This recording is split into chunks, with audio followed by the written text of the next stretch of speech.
Iglesia Viva quiere retomar un poco el formato habitual, ordinario de las charlas, que la pandemia y que el virus no nos quite la oportunidad de encontrarnos. Se habla de muchas veces de distancia social.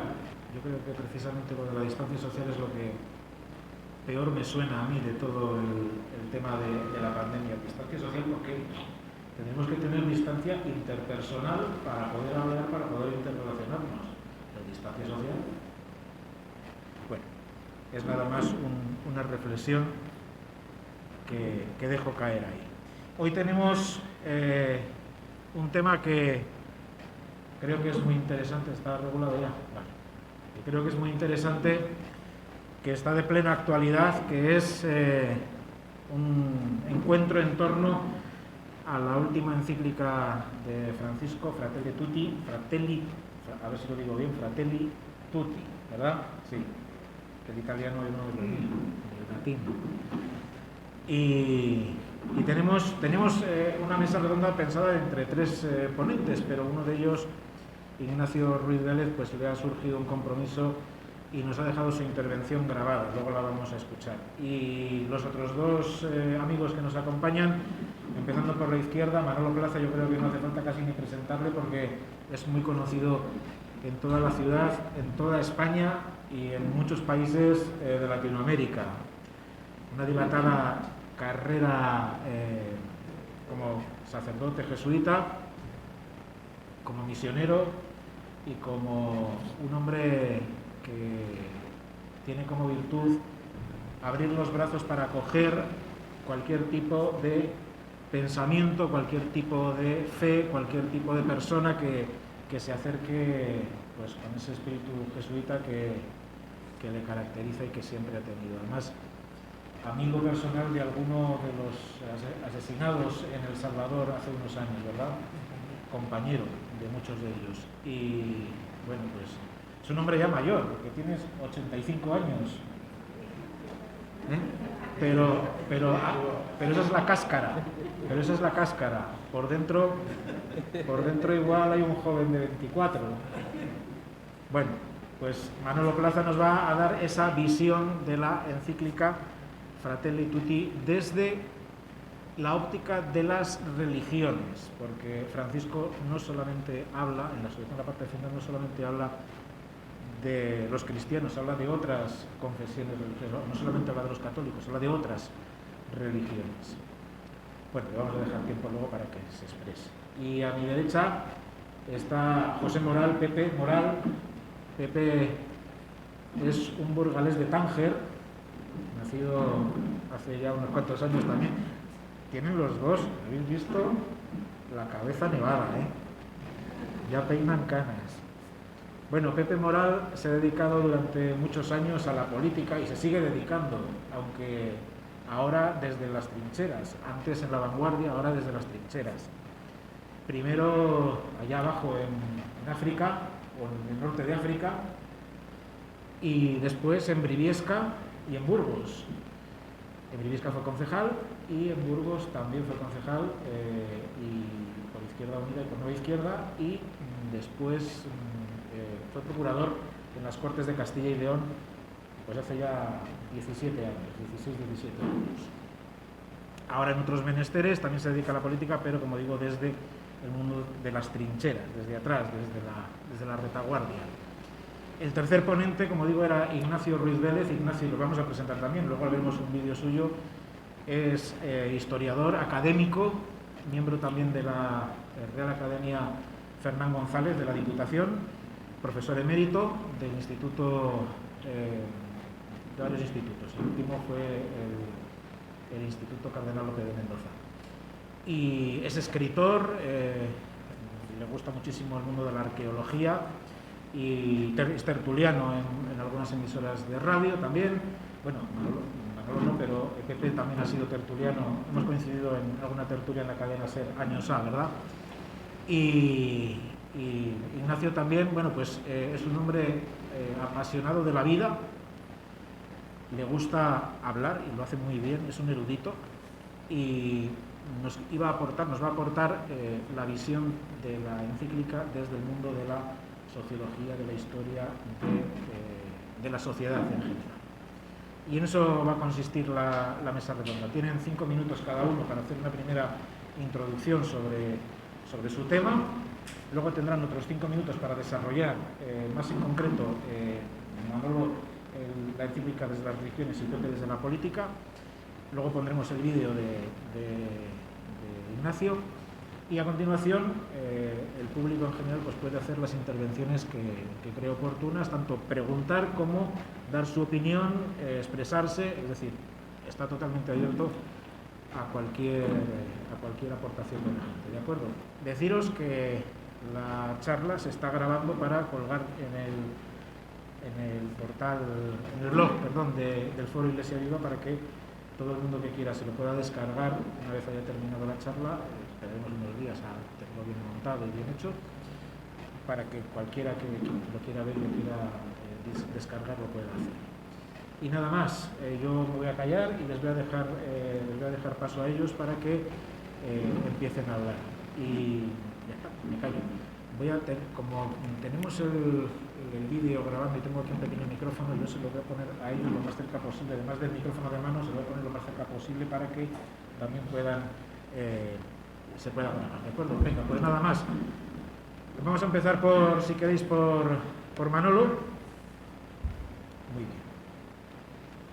Una sugerencia que me han hecho antes y que tengo que comunicaros: si alguien quiere salir, no lo hagamos por esta puerta de aquí de la derecha mía, hagámoslo por esta puerta de la izquierda y, a ser posible, saliendo por detrás de la sala, ¿de acuerdo? Bien, pues nada más. Esto chisporrotea mucho, no sé si igual lo dejamos quieto, y vale, pues dejo la palabra a Manu. Eso es.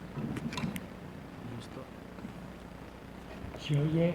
Sí, se oye, ¿no? Se oye. Bueno, voy a intentar ser breve. Lo primero es gracias por la invitación.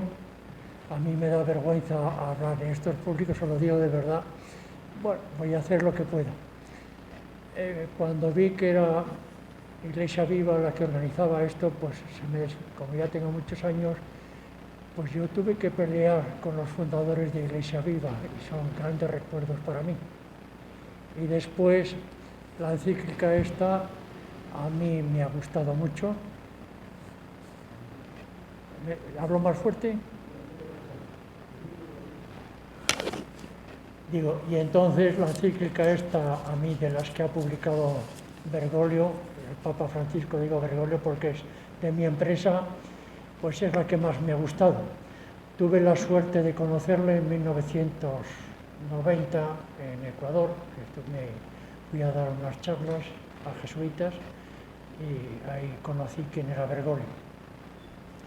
Entonces, cuando a Bergoglio, para entender esta encíclica, le hacen Papa, en una entrevista que le hicieron para todas las revistas de Europa, de los jesuitas, él públicamente en esa entrevista pidió perdón porque él dijo que en sus años de gobierno en la Compañía de Jesús en Argentina no había escuchado suficientemente y había metido la pata. Y en esta encíclica lo que refleja así, es decir, es un pastor, un hombre que ha escuchado los problemas de la vida y dialoga con todos los problemas de la vida. Esto es importantísimo. Entonces, no es una teorización, sino que es una reflexión. Él es hijo de Ignacio de Loyola y Ignacio de Loyola dice que hay que hacer una lectura inteligente de la realidad de la vida, y con esa lectura inteligente profunda, cosa que faltan los políticos hoy, ya empezamos, pues entonces intenta dar una respuesta. Y aparece como un profeta y llama las cosas por su nombre. Y entonces es una encíclica para millones de personas. Esto va a dar luz, va a esperanza, va a abrir camino, y para otros les va a molestar muchísimo. Hoy viene un artículo indecente, inmoral, toda una página en el ABC de hoy, de un periodista francés, y lo titula El Papa anticapitalista. Y una cosa es pensar de distinta manera, y otra cosa es faltar el respeto y no tener ni idea de lo que es el cristianismo, incluso, diríamos, el diálogo fe-justicia política. Entonces, él llama a las cosas por su nombre. La primera parte hace un análisis serio de que el mundo y la política han perdido el horizonte y buscan salidas hacia atrás, y entonces intenta dar una salida a los problemas tremendos que hay. Y hay una cosa preciosa y original, y es que la parábola del hijo pródigo, que siempre nos habían dicho a nosotros que hay que hacer caridad, este no plantea eso, sino ahí hay una realidad de un señor que le han maltratado a unos sinvergüenzas, y entonces hay gente que pasa de largo, y lo que dice Bergoglio, Francisco, dice, nosotros en la parábola aparecemos todos los personajes están ahí. Y entonces no es cuestión de una ética, es cuestión de una cultura humana, que salgamos a lo diferente, nos olvidemos de nuestros proyectos y vayamos a donde están los descartados, la pobreza, los problemas serísimos que hay de la economía. Y entonces va a hacer una crítica feroz al liberalismo económico. Es curioso porque en la Laudato Si él decía que la Iglesia, la doctrina social de la Iglesia, que todavía la economía tenía cosas buenas, y este dice que no, es una estructura inmoral que hay que buscar otros caminos. Y aquí vuelve otra vez.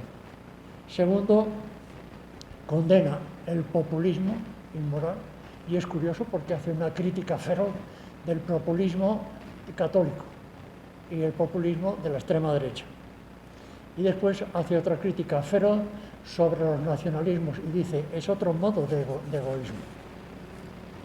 Entonces, todo lo que va a plantear del samaritano es un modo de relacionarnos, de dialogar, donde lo central es la persona humana.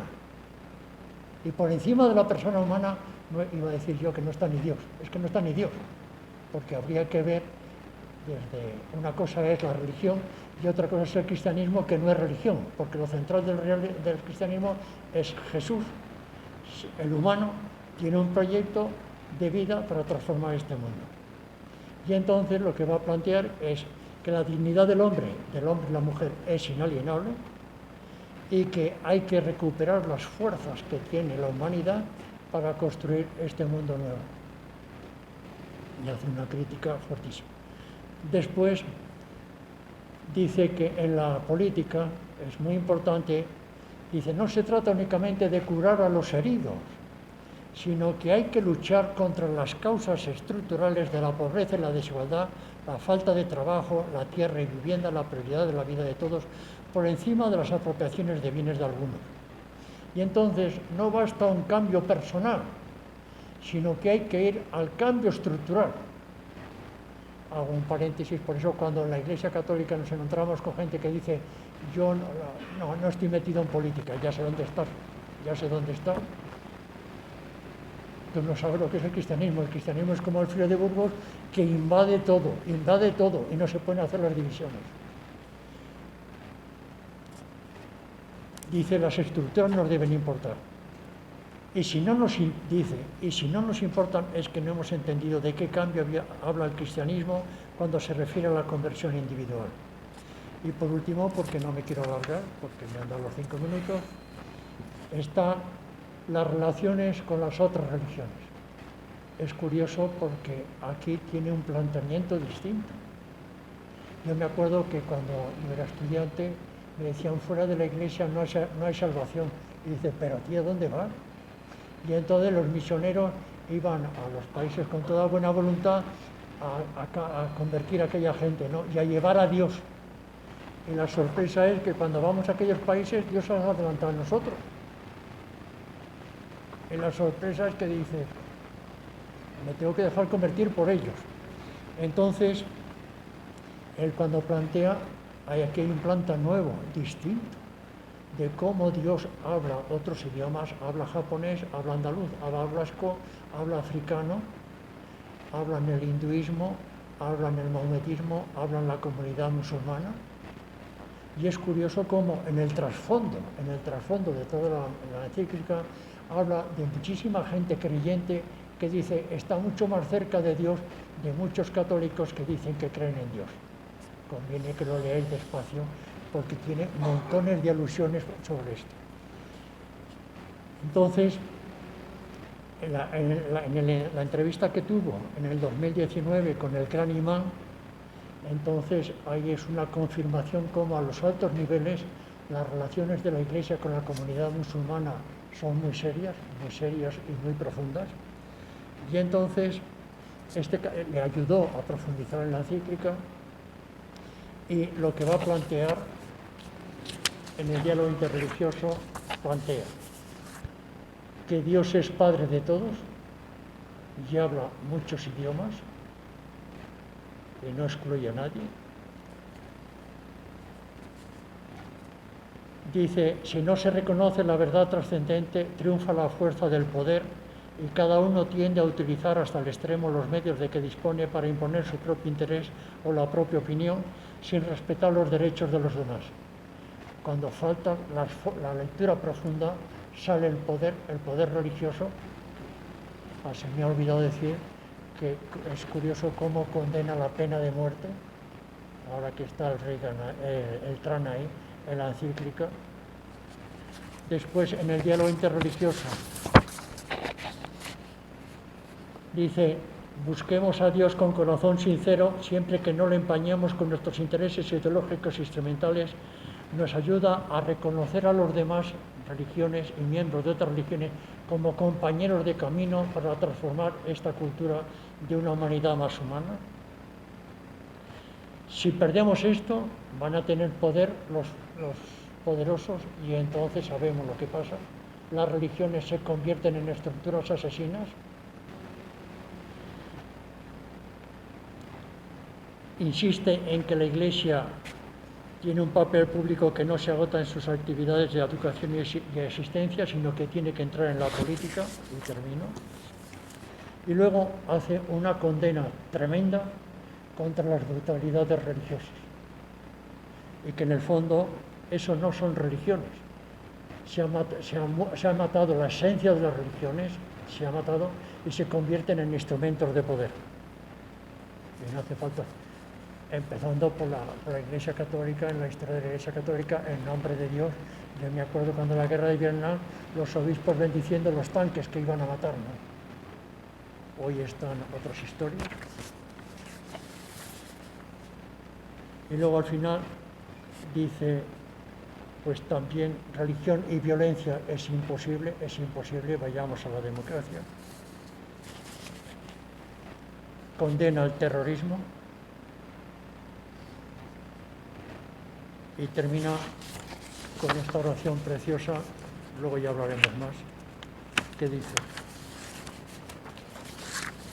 en el nombre de Dios que ha creado a todos los seres humanos iguales en los derechos, en los deberes y en la dignidad, y los ha llamado a convivir como hermanos entre ellos para poblar la tierra y difundir en ella los valores del bien, la caridad y la paz. En el nombre de la inocente alma humana que Dios ha prohibido matar, afirmando que quien mata a una persona es como si hubiese matado a toda la humanidad y quien salva a una es como si hubiese salvado a la humanidad entera. En el nombre de los pobres, de los desdichados, de los necesitados y de los marginados, que Dios ha ordenado socorrer como un deber requerido a todos los hombres y en modo particular a cada hombre y a cada mujer acaudalado y acomodado. En el nombre de los huérfanos, de las viudas, de los refugiados y de los exiliados de sus casas y de sus pueblos, de todas las víctimas de las guerras, las persecuciones y las injusticias, de los débiles, de cuantos viven en el miedo, de los prisioneros de guerra y de los torturados en cualquier parte del mundo sin distinción alguna. En el nombre de los pueblos que han perdido la seguridad, la paz y la convivencia común, siendo víctimas de la destrucción, de la ruina y de las guerras. En el nombre de la fraternidad humana, que abraza a todos los hombres, los une y los hace iguales. En el nombre de esta fraternidad golpeada por las políticas de integrismo y división, por los sistemas de ganancia insaciable y las tendencias ideológicas odiosas que manipulan las acciones y los destinos de los hombres. En el nombre de la libertad que Dios ha dado a todos los seres humanos, creándolos libres y distinguiéndolos con ella. En el nombre de la justicia y de la misericordia, fundamentos de la prosperidad y quicios de la fe. Termino. En el nombre de todas las personas de buena voluntad, presentes en cada rincón de la tierra. En el nombre de Dios y de todo esto, asumimos la cultura del diálogo como camino, la colaboración común como conducta, el conocimiento recíproco como miedo y criterio. Dice que así sea. Cuando preparaba y leía esto, lo digo sinceramente, yo creo que vivimos un tipo de iglesia que está muy lejos de aquí.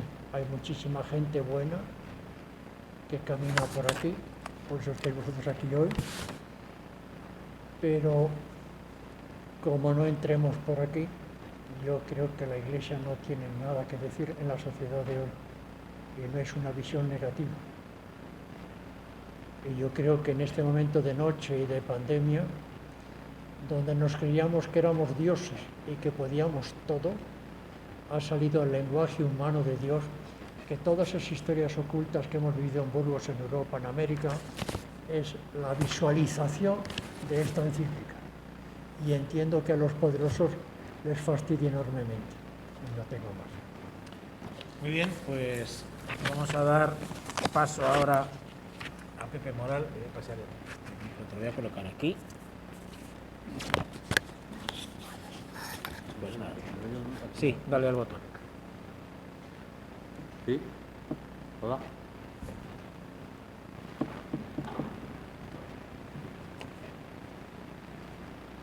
Bueno, amigas y amigos, compañeros, quería felicitar a Iglesia Viva por esta pertinente y necesaria asamblea y también agradecer la oportunidad de participar en un encuentro convocados por la encíclica del Papa Francisco, Fratelli Tutti, Hermanas Todas, firmado en la icónica ciudad de Asís en un contexto de la pandemia letal que nos azota y que agudiza la exclusión y la pobreza en el mundo. Un documento denso, intenso y apasionado que me ha impresionado. Dirigido a cristianos y no cristianos, a creyentes de otras confesiones religiosas y a todas las culturas y tendencias espirituales. Que hace una descripción certera, profunda y precisa de la sociedad mundial, que pone el dedo en la llaga de los principales desafíos y urgencias humanas de la civilización. Nos propone caminos para una alternativa a las formas destructivas de habitar el planeta.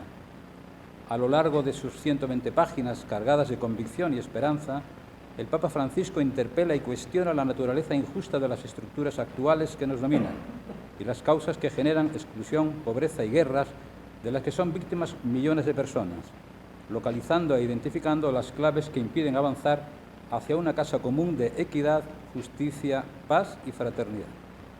Plantea esencialmente la construcción de un proyecto común desde un consenso internacional para un mundo nuevo y mejor, al que debemos cuidar cuidándonos y constituyéndonos en un nosotros.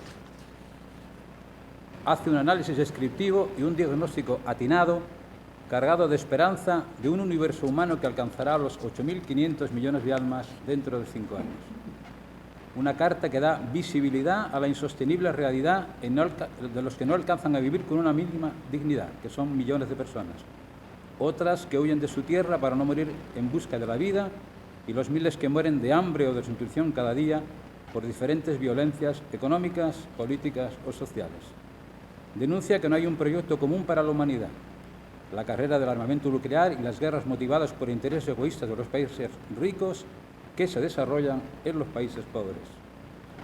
Nos emplaza a que frente a las diversas actuales formas de eliminar o ignorar a otros, seamos capaces de reaccionar con un sueño nuevo de fraternidad y amistad social que no quede en las palabras, como refleja el título de un apartado de la encíclica que hace referencia al universal grito de origen francés: libertad, igualdad y fraternidad. Una propuesta para construir grandes ideales y los caminos concretos desde la fraternidad de las relaciones personales, sociales, políticas e institucionales, y escribe: la fraternidad debe promoverse no solo con palabras, sino con hechos. Hace una crítica deslegitimadora de los dogmas que fundamentan la subordinación de la política a la economía, a la incapacidad demostrada por el mercado para resolver y dar respuestas a las demandas básicas y derechos elementales de la gente, al neoliberalismo como modelo económico y a la perversión de confundir pueblo con populismo y el populismo electoral vacío y manipulador para fines de poder ajeno a los intereses de la población. Reivindica la recuperación de la buena política para el bien común de un mundo distinto. Nos invita a soñar juntos en la revolución de la ternura, sumar valores a una renovada conciencia para un modo de vida de compromiso solidario con lo común, a un modelo personal cotidiano, universalizable y sostenible. Creo que en este punto hay un gran debate, porque hasta ahora decíamos primero yo y luego lo demás, y ahora empezamos a hablar de lo común y luego yo. Y nos emplaza a recuperar la amabilidad. Dice algo tan sencillo como hay que tratar bien a los demás, a pedir perdón y volver a dar las gracias. Nos recuerda que no debemos perder la memoria, no olvidar los bombardeos de Hiroshima o Nagasaki, ni las persecuciones, el tráfico de esclavos, ni las matanzas étnicas que ocurrieron y ocurren en diversos países que nos avergüenzan como seres humanos sin autoanestesiarnos, para que las nuevas generaciones no pierdan la memoria de lo acontecido. Nos invita a rechazar la guerra y recuerda que en las últimas décadas todas han sido pretendidamente justificadas, y reclama la abolición de la pena de muerte por inadmisible y que es utilizada por los regímenes totalitarios como instrumento de supresión de la disidencia política o persecución de minorías religiosas o culturales. Califica la cadena perpetua como una pena de muerte oculta y nos interpela.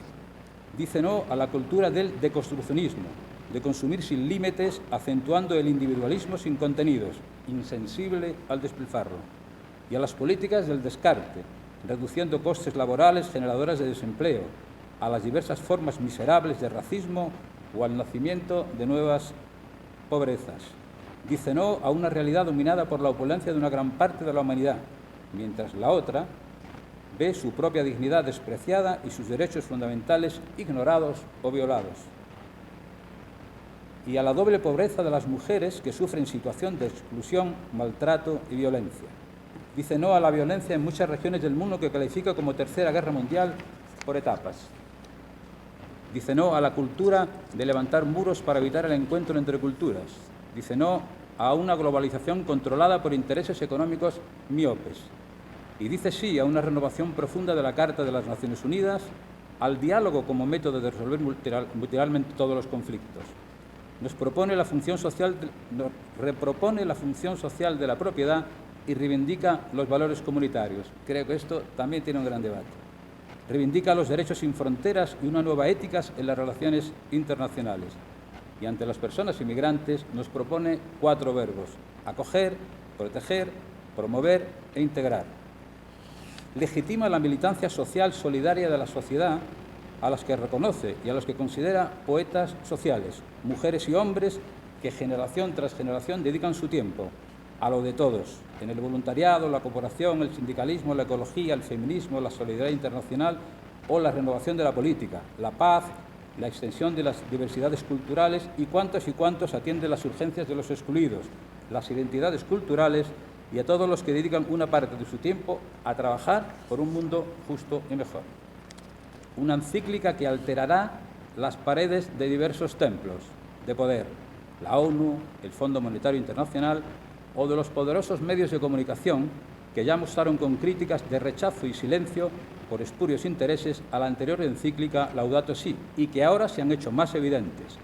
Esos que cuando el Papa Francisco abraza a un pobre le llaman santo y cuando explica por qué es pobre, entonces le llaman comunista. Y al que prohíben hablar de economía y política y al que en el mejor caso descalifican con el despectivo es puro buenismo. Y esta es mi conclusión personal. 100 páginas que dan fuerza y párrafos que gritan ante el dolor y la injusticia y el egoísmo y que convocan con urgencia desde la fraternidad y amistad social al compromiso de solidaridad sólida. Una invitación a recuperar y recomponer sueños, señalando las guerras atroces del presente y da fuerzas para superar el estado de tantos sueños que se rompen en pedazos, como el de los inmigrantes que cuando superan los muros son encarcelados en los CIES, si no se ahogan antes por las insolidarias alambradas del Estado europeo, fundamentadas en las políticas tan injustas como egoístas, que recoge los sueños de millones de personas en todo el planeta, que reivindica el derecho a soñar, como decía el escritor y poeta uruguayo Eduardo Galeano. El derecho a soñar no figura entre los 30 derechos humanos que las Naciones Unidas proclamaron en 1948, pero que si no fuera por él y por las aguas que nos da de beber, los demás derechos se morirían de sed. Que se reconoce y reúne con Gandhi, Luther King, Desmond Tutu o Foucault, que representan simbólicamente, como a otros y a otras líderes éticos conocidos y otros anónimos, que dedicaron su vida a mejorar y cambiar el mundo. Y reflexiona con las evidencias que ha mostrado la respuesta mundial al COVID-19, la conciencia que hemos adquirido de que o nos salvamos todos o no se salva nadie. A pesar de las sombras densas, dice, que vivimos, su homilía nos invita a la esperanza. Fratelli Tutti está siendo silenciada y quizá es una de las primeras tareas divulgarla, que llegue a todos y que todos la conozcan, y que como una guía de acción nos comprometa con los objetivos y valores liberadores que la informan. A algunos quizás les altera el sueño y a millones van a recuperar los sueños y la esperanza. Y la segunda parte, la mejor política.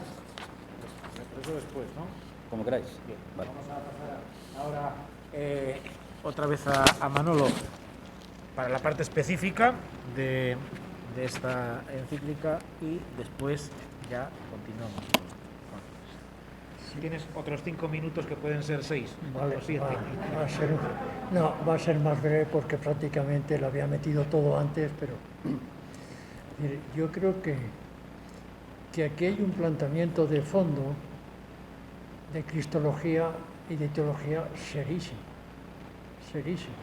Ahora lo digo más despacio, es decir, en una lectura profunda creyente, este mundo está creado por Dios, un Dios Padre, que tiene entrañas de padre y de madre, eso de Dios Todopoderoso. Y entonces, que ha ido creando, y ahí hay un dinamismo, y entonces mira por dónde esta palabra, este hecho de Dios, tiene distintas realidades, y lo mismo que en un jardín botánico hay azucenas, hay rosas, hay castaños, y hay de todo. Pues en la humanidad han ido saliendo, y entonces aparecen las distintas experiencias religiosas.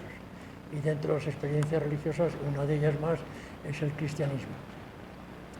Entonces, esto me parece que es importantísimo. Aquí hay un planteamiento radical, profundo, distinto. Eso de que fuera de la Iglesia no hay salvación, bueno, eso... Si lo creéis, pues tenéis permiso. Entonces, y él dice, si no se reconoce la verdad trascendente, triunfa la fuerza del poder y cada uno tiende a utilizar el extremo, los medios de que dispone para imponer su propio interés o la propia opinión sin respetar los derechos de los demás. Y aquí está el tema. Y entonces, como falta la experiencia profunda y se funciona desde unas ideologías, se ideologiza la religión, y entonces se convierten en estructuras de poder que son estructuras asesinas. Y me da lo mismo la comunidad musulmana que la comunidad católica, porque este peligro está. Así como también han sido fuente de muchísima vida las religiones orientales, la comunidad católica, la comunidad protestante, la comunidad musulmana. Pero el punto es muy importante. Segundo, en ese diálogo, en la política se hacen pactos, a ver si hacen pactos también los de Madrid Aquí no es cuestión de pactos. En una comunidad, en una fraternidad, no son los pactos, es el diálogo, porque dentro de las personas hay un dinamismo que tiene un lenguaje que es el Dios Padre, Madre, que funciona desde la ternura y el respeto a la humanidad y la cultura humanitaria, que despierta en todas las conciencias y tiene distintos idiomas y distintas expresiones. Y entonces, o se funciona por ahí, o se va a la estructura de poder y no tenemos nada que hacer. Entonces, él dice que esto hace falta la unidad primero de la Iglesia. Si no trabajamos por la unidad comunitaria dentro de la Iglesia, a mí me impresiona, ahora lo digo no como jesuita, sino como persona humana, lo que molesta a este señor a muchísima gente de la Iglesia Católica, que dicen que tiene que venir un Papa católico, que este no es católico. A lo mejor tiene que venir Cantinflas, no lo sé. Y entonces, él dice que si los cristianos perdemos la música del Evangelio, cuando vayamos a la familia, al trabajo, a la casa, a las vacaciones, a las relaciones sexuales, a todo, pues entonces somos instrumentos de muerte. Entonces, insiste como en ese diálogo interreligioso hace falta el respeto a las libertades.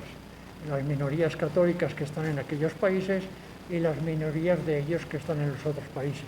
Y si no hay libertad, no se está respetando el sueño del Dios Padre Madre que engendra un proyecto de vida. Entonces luego pasa al tema religión y violencia, que es tremendo, es tremendo. Cuando en el cristianismo nos olvidamos de que el cristianismo es un modo de vida, que no es una religión. Jesús no trae una religión, trae un modo de vida. Otra cosa es que se ha reestructurado a través de medios de religión. Y cuando se pierde la vida, la religión se convierte en una dictadura. Yo me acuerdo de la formación nuestra de jesuitas, la antigua, yo soy de la antigua formación, pues las normas eran las normas. Y entonces obedecías y si no, a la calle. Y ahora ya está despacio, despacio. Entonces, me parece que esto es muy importante. Como en cada mística tiene que haber un respeto a la conciencia y a la libertad y desde ahí poder ir al diálogo, al tender puentes, que esto es clave en la política. Me ha encantado cuando el Papa habla de la política, esto es una cultura que es bueno, que es hermoso y que es necesario para vivir. Entonces, condena además muy fuerte el terrorismo religioso, que no hace falta poner ejemplo. Y luego está el terrorismo que mata, y hay otro terrorismo que no mata, que es el miedo a las conciencias. Durante la pandemia recibí un libro, tiene 500 páginas, está hecho por los responsables superiores generales de cartujos, del mundo de los monasterios de clausura fuerte, como son los cartujos y mujeres y esto. Y entonces el libro habla no del abuso, los abusos sexuales que hay en la Iglesia, sino de los abusos inmorales que hay en el acompañamiento y en la dirección de la Iglesia y de las personas, que es otro terrorismo camuflado. Entonces llama otra vez a dejarnos guiar por este Padre Madre y guía otra vez a volver a la dignidad, a la libertad y a vivir la fraternidad como una cultura para transformar este mundo. No tiene desperdicio, pero hay que ir al fondo del tema. Y el fondo del tema es que Dios tiene un lenguaje. Y vuelvo a lo mismo, la comunidad no creyente que Él habla es otra pieza clave en toda la encíclica, de cómo gente no creyente ha entendido, sin ponerle nombre, ese lenguaje de Dios y vive la justicia, la seguridad, la libertad. Y termino. Bergoglio es jesuita, toda su formación, y en la compañía de Jesús, fe, justicia, cultura son inseparables. Fe, justicia, cultura son inseparables. Y a los jesuitas de América les mataron porque fe, justicia, cultura son inseparables. Y a este Papa, el Papa Francisco, hay zonas que no le tragan porque fe, justicia, cultura son inseparables. Y en la medida que nosotros cada uno nos vayamos metiendo por aquí, entonces iremos en esa caravana de millones de personas que han entendido que esto es posible. Esto es posible. Si no, no estaríamos aquí esta tarde. Muy bien. Pues es el turno de Pepe, es la segunda parte. Así que... Bueno, bien. Vamos viendo. ¿Arriba? Sí. Después de la intervención de Pepe pondremos el vídeo de Ignacio y luego empezamos el debate. Adelante, cuando quieras. Bueno, hay una parte de la encíclica que se titula La mejor política y que entra a reflexionar sobre el populismo y el liberalismo y sobre todo reivindica que hace falta la mejor política para ponerla al servicio del bien común que hoy dificulta la marcha hacia un mundo distinto. Hace una reflexión sobre popular o populista y denuncia la instalación del populismo como forma clave de lectura de la realidad que ignora la legitimidad del pueblo como identidad común hecha de lazos sociales y culturales. Y también, y que desaparezca esta categoría puede llevar a eliminar la palabra democracia, es decir, el gobierno del pueblo. Las formas de populismos que ejercen desprecio a los débiles o formas liberales al servicio de intereses económicos de los poderosos. Diferencia el populismo de líderes que interpretan el sentir de un pueblo, su dinámica cultural y las tendencias de una sociedad hacia un proyecto de transformación verdadero del insano populismo cuando se convierte en habilidad para cautivar o instrumentalizar políticamente la cultura del pueblo con cualquier signo ideológico, al servicio de proyectos personales de perpetuación en el poder. Habla de populismo insano que busca sumar popularidad, exacerbando las inclinaciones más bajas y egoístas de algunos sectores de la sociedad, que se convierten en formas groseras o sutiles en un avallacimiento de las instituciones y de la legalidad, desfigurando la palabra pueblo. Señala el inmediatismo como degradación de los liderazgos. Proclama que el gran tema es el trabajo. No existe, escribe, peor pobreza que aquella que priva del trabajo y la dignidad humana. La categoría de pueblo es rechazada por las visiones liberales e individualistas. Es frecuente acusar de populistas a todos los que defienden los derechos de los más débiles de la sociedad. Critica el paradigma tecnocrático por el modo en que es utilizado, por la tendencia continua al egoísmo, por encerrarse en la inmanencia del propio yo, de su propio grupo o intereses mezquinos, que viene de lejos y se transforma adquiriendo diversas modalidades en cada ciclo. En la tarea educativa plantea el desarrollo de hábitos solidarios, capacidad de pensar la vida humana más integralmente, la hondura para que la sociedad reaccione ante las inequidades y abusos de los poderosos. Señala que el mercado no lo resuelve todo y denuncia a quienes nos quieren hacer creer que este dogma de fe neoliberal va a resolver todos los problemas. Neoliberalismo que resuelve las causas estructurales de la inequidad y las nuevas formas de violencia económica que amenazan al tejido social. Denuncia la especulación financiera con la ganancia fácil que sigue causando estragos. Sin normas internas de solidaridad en el mercado no puede cumplir su función. Sobre el COVID, señala la fragilidad de los sistemas mundiales frente a las pandemias, diciendo que no todo se resuelve con la libertad de mercado. Señala que hay que rehabilitar una política sana, superando visiones macroeconómicas y monocromáticas en las que no tienen lugar los movimientos populares, y denomina poetas sociales a quienes trabajan, proponen y promueven. Con ellos será posible un desarrollo humano, dice, integral, que implica superar la idea de políticas sociales como política hacia los pobres, pero nunca con los pobres. Sin ellos, la democracia se atrofia.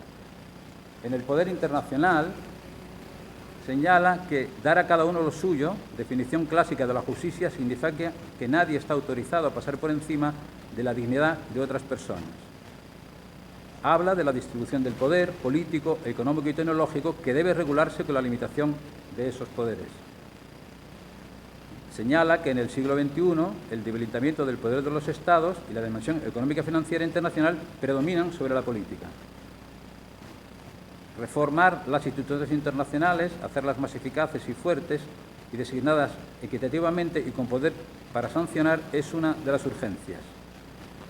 Habla de la urgente y necesaria reforma de las Naciones Unidas y de la arquitectura económica y financiera internacional, concretando el concepto de familia de naciones, y pide cumplir la Carta Constitucional de las Naciones Unidas, promocionando la soberanía del derecho y la justicia, requisitos indispensables para la fraternidad universal.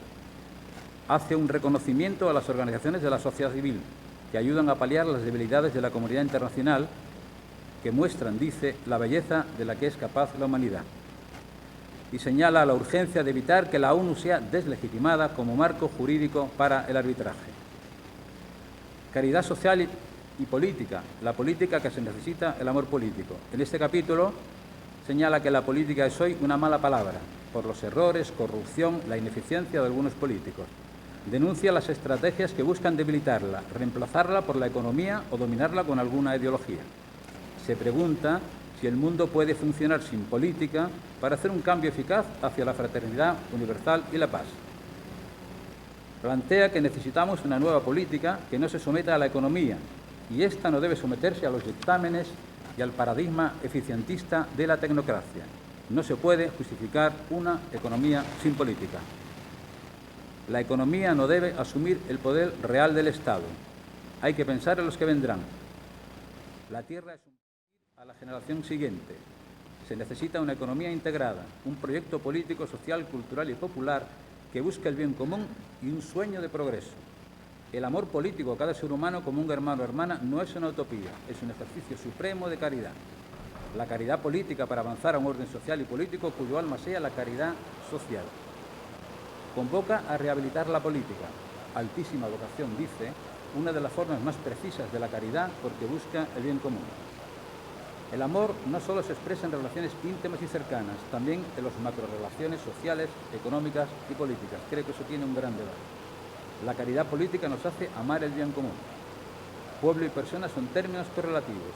La buena política debe reorientar la globalización para evitar sus efectos disgregantes. Debemos sentirnos convocados a avanzar hacia una civilización del amor para renovar profundamente desde su interior las estructuras, organizaciones sociales y ordenamientos jurídicos. Señala que es algo más que un sentimiento subjetivo, si está unida al compromiso, a un universalismo que evite relegar las relaciones y reducirlas a lo privado sin percibir la dignidad del otro, y a un amor preferencial por los últimos, que lleva a percibir la dignidad del otro. Esta mirada es el núcleo verdadero y diferente del pragmatismo sin alma. Los políticos deben preocuparse de la fragilidad de los pueblos y personas. Globalización. Estamos lejos de la globalización de los derechos humanos más básicos y de la alimentación como un derecho inalienable. En la sociedad actual proliferan fanatismos, lógicas cerradas y fragmentación social y cultural. No nos resignemos a vivir encerrados en un fragmento de la realidad. Intolerancia que añade las relaciones entre personas y grupos o pueblos. ¿Qué es la ternura?, se pregunta. El amor que se hace cercano y concreto, que procede del corazón, llega a los ojos, a los oídos y a las manos. La ternura es el camino que han recorrido los hombres y las mujeres más valientes y fuertes. Y termina. Mi reflexión sobre esa parte de la política me lleva a la siguiente conclusión. Primero, la encíclica vale para muchísimas cosas. Es un manifiesto mundial, equivalente a otros manifiestos que hace siglos impactaron en la Tierra como una referencia para los cambios y para soñar. Pero una, sobre todo, para mí clave, es que es una guía para cambiar el mundo, el cómo y por qué caminos. Quiero terminar con una reflexión recordando a Eduardo Galeano, un escritor, poeta y periodista uruguayo que fue encarcelado con el golpe de Estado en Chile en el año 73, al que un día le preguntaron que qué era la utopía. Él decía, es eso que cuando te vas acercando se aleja 2 pasos y cuando te vuelves a acercar se aleja otros 2 pasos. Y entonces le dijeron, entonces, ¿para qué sirve la utopía? Contestó Galeano, la utopía sirve para caminar. Yo creo que esta encíclica, Fratelli Tutti, hermanos todas, ilumina ese caminar. Y esto es lo importante para mí. Por eso es necesario divulgarla, reflexionarla. Creo que un líder ético en el mundo como el Papa Francisco con este discurso no tiene parangón y que tenemos la ilusión y recuperado el sueño de que podemos cambiar el mundo y además todos somos llamados a ser protagonistas en ese cambio. Muy bien, pues vamos a ver ahora el vídeo que nos ha enviado Ignacio Ruiz Vélez, que hace su reflexión en torno al mundo de la cultura, de la sociedad. Interesante y denso documento, la nueva encíclica del Papa Francisco, Fratelli Tutti, donde expone precisamente los grandes dramas del mundo actual, para después pasar precisamente a una reflexión que permite pensar y cómo se debe gestar el mundo abierto, buscando un camino a través del reencuentro. En las primeras partes del texto expone el Papa las luces y las sombras del mundo cerrado, el mundo actual, en el cual hay sueños que se han roto, se ha llegado al final de una conciencia histórica colectiva, cuando hay que intentar precisamente un proyecto para todos, que hasta ahora prácticamente no se ha conseguido. Por otra parte, expone cómo los derechos humanos no están suficientemente universalizados, solamente aquellos que desde los ciertos medios sociales conviene. Es una sociedad, expone, en la que domina el conflicto y el miedo. En un mundo en el que la globalización se ha generalizado según unos criterios parciales y sin un rumbo común. Por lo tanto, el respeto a la dignidad humana precisamente se ha transgredido y desde luego se ve la falta de esta dignidad humana en las fronteras. el de todo tipo, no solamente geográficas, sino también culturales. Y por otra parte, aquello que podía ser una ilusión colectiva, que era el mundo de la comunicación, precisamente esa información, esa comunicación se ha hecho con muy pocos criterios basados en la sabiduría. Entonces el camino que defiende el Papa no es otro que la esperanza y el respeto al otro. Es decir, es una lucha intelectual contra el individualismo que defienden las sociedades capitalistas liberales y neoliberales. ¿Qué es lo que propone el Papa entonces? Precisamente pensar y gestar en un mundo abierto. Pensamiento y gestión que se debe orientar precisamente a través de unos canales. El más importante es el amor fraternal, el amor al otro, el respeto, precisamente los derechos sociales por encima de todo, el bien moral extendido precisamente como defensa de los derechos colectivos, y también una cosa muy curiosa que matiza, impresiona, y es la función social de la propiedad privada. La propiedad privada es legítima, legal, pero desde luego debe estar sometida a un principio superior, que es el destino común de los bienes. En este sentido, por lo tanto, él defiende que hay que tener un corazón abierto al mundo y que la política tiene que ser rehabilitada desde todos los puntos de vista, desde el punto de vista del poder internacional de las grandes naciones, que deben basarse precisamente en un principio ajeno al eje actual de esta acción internacional, como es la caridad social y la caridad política, donde no haya precisamente ningún tipo de manipulación ni sobornos. El diálogo y la amistad social entonces son para el Papa el camino hacia una nueva cultura y un nuevo marco de las relaciones personales y las relaciones colectivas, y cómo precisamente el fundamento de ese diálogo y esa amistad social debe estar basada en el consenso. Un tercer punto que defiende el Papa es cómo se puede llegar a esto, y precisamente él utiliza una expresión realmente importante, y es el reencuentro. Un reencuentro desde la verdad, no desde la mentira, ni la aparatosidad, ni la artificiosidad de la política actual, reducida a unos intereses muy concretos y que van en contra de los intereses generales de la colectividad. Por lo tanto, según esto, el Papa, este reencuentro se debe orientar con una arquitectura y una artesanía basada en el principio de la paz y de la sinceridad.